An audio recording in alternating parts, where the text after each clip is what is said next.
ketika kami melakukan perjalanan di berbagai pesantren di Jawa Barat, kuat dorongan dari Partai Golkar untuk kembali merangkul umat dan merangkul kalangan alim ulama dan santri.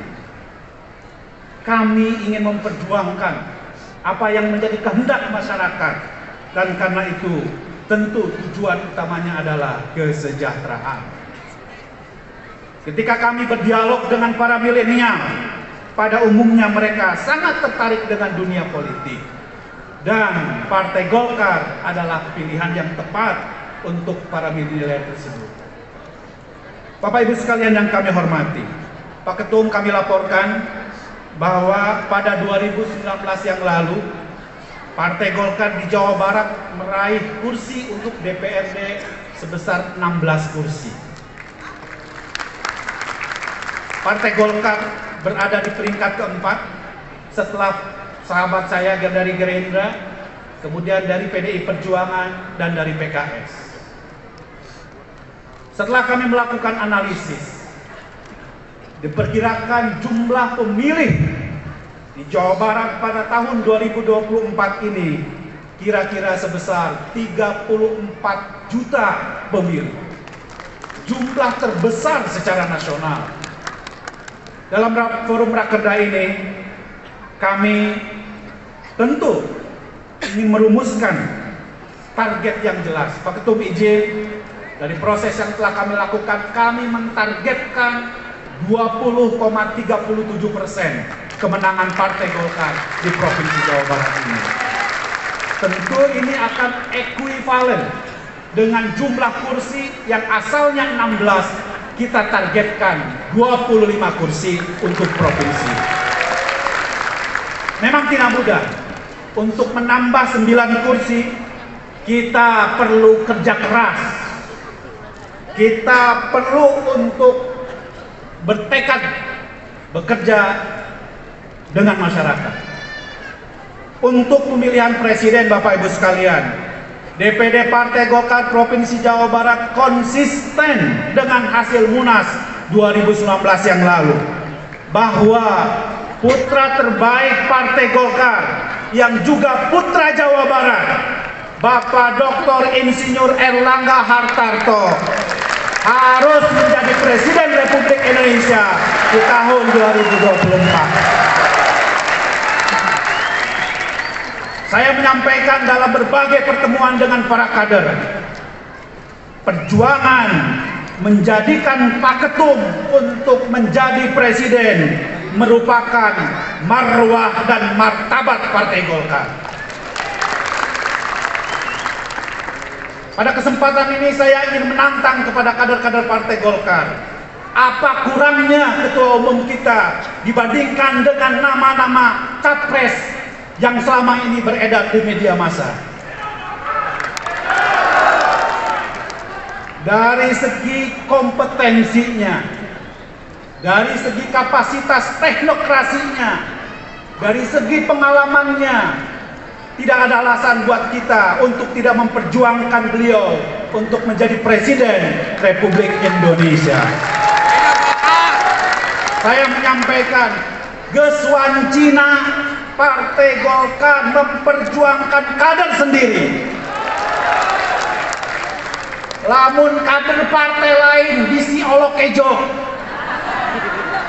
Tahu olokejo? Olokejo itu artinya percuma, Bapak Ibu sekalian.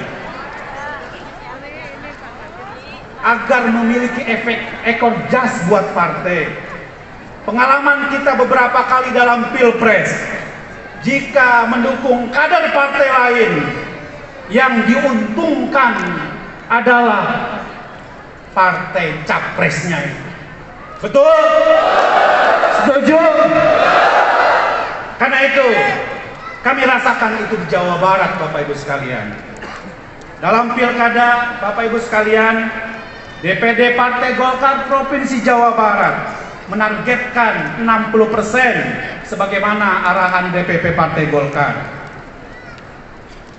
Karena itu Bapak Ibu sekalian, saya ingin menegaskan kepada Bapak Ibu sekalian, DPD Partai Golkar Provinsi Jawa Barat membuka kesempatan seluas-luasnya kepada kader Partai Golkar yang memiliki potensi untuk menjadi gubernur, untuk menjadi bupati, dan untuk menjadi wali kota, untuk maju dari Partai Golkar. Syaratnya, ada syaratnya. Harus berjuang untuk Partai Golkar dan harus berjuang untuk memenangkan Bapak Erlangga Hartarto.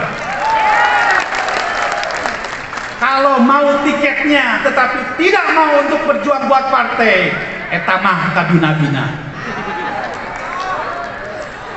Bapak Ibu sekalian yang kami hormati, upaya dan kerja keras yang kami lakukan setelah kami di Musdalub kemarin telah terlihat nampak jelas Pak Ketum.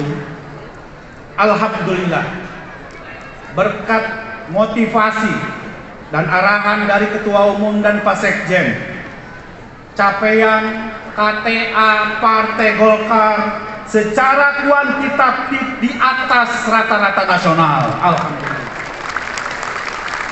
Saat ini capaian kita 137.706 yang awalnya 2 bulan yang lalu kita hanya 27.000. Jadi karena itu Bapak Ibu sekalian, tentu saya mengucapkan terima kasih sebesar-besarnya kepada para ketua DPD kabupaten kota yang terus-menerus saya lecut agar KTA kita betul-betul bisa kita tambah terus.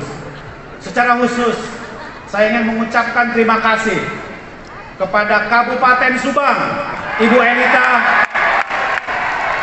Mohon berdiri Ibu Elita, yang capaiannya mungkin saya kira Pak Sekjen itu di atas rata-rata nasional karena sudah mencapai 10%, sama dengan 23.115. Yang kedua adalah Karawang.